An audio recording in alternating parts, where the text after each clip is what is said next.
Hi guys, it's me. If you want to buy this Sony HT-A3000 3.1ch Dolby Atmos Soundbar SA-SW3 Wireless Subwoofer and rear speakers, then please visit the link provided in the description. So, let's talk about this setup. This is Sony's HT-A3000 paired with the SA-SW3 Wireless Subwoofer and rear speakers, which essentially takes what's already a solid mid-range soundbar and expands it into a much more complete home theater system. Sony has been on a roll with their home audio lineup, and this one feels like a sweet spot for people who want cinematic sound without diving into a full-blown AV receiver and speaker system. First off, the design. Sony sticks to its usual minimal, modern approach. The A3000 soundbar itself is clean, no crazy lines or over-the-top styling, it's just sleek, understated, and designed to blend into your setup without drawing attention away from your screen. It's about 37 inches wide, so it's perfect for TVs 55 inches and up. On top, you've got capacitive touch controls, while the front has a mesh grille that hides the drivers and the display panel. It's subtle, but that's kind of the point. You want the sound, not the hardware, to stand out.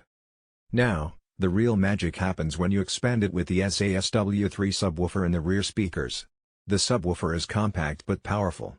It's wireless, so you don't have to deal with long messy cables across your room, which is a huge plus.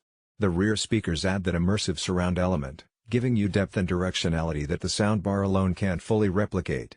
Together, this setup takes a 3.1 channel system and essentially turns it into a wider, more cinema-like soundstage. Speaking of sound, this is where Sony flexes their audio expertise. Out of the box, the A3000 supports Dolby Atmos and DTS:X. Even though it's not as massive as the A5000 or A7000 series, it still does an impressive job of virtualizing high channels. You don't physically see up-firing speakers here, but Sony's 360 spatial sound mapping and virtual surround engine step in to create that overhead effect.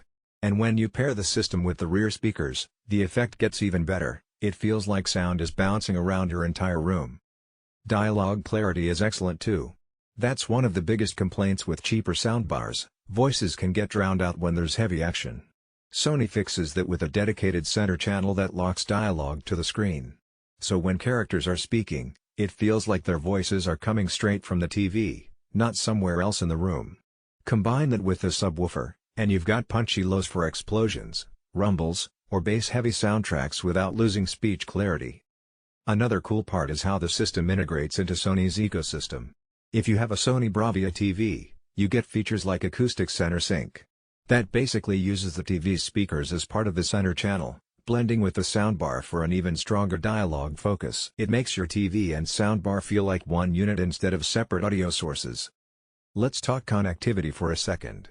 The A3000 keeps it simple but effective: HDMI, eARC, optical input, and USB.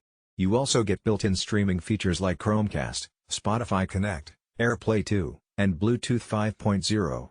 That means you can easily play music straight from your phone or connect to multi-room setups. And of course, there's support for Sony's own Music Center app, which gives you control over settings, sound modes, and streaming. As far as usability goes, setup is super straightforward. Plug in the soundbar, power on the subwoofer and rears, and they automatically connect wirelessly. No need to drill holes in your wall or snake cables under carpets. Plus, with the auto-calibration feature, the soundbar listens to your room and adjusts the audio to optimize performance based on your space. Now let's get into the listening experience because that's really what matters here. Watching a movie like Top Gun, Maverick or Dune really shows off what this setup can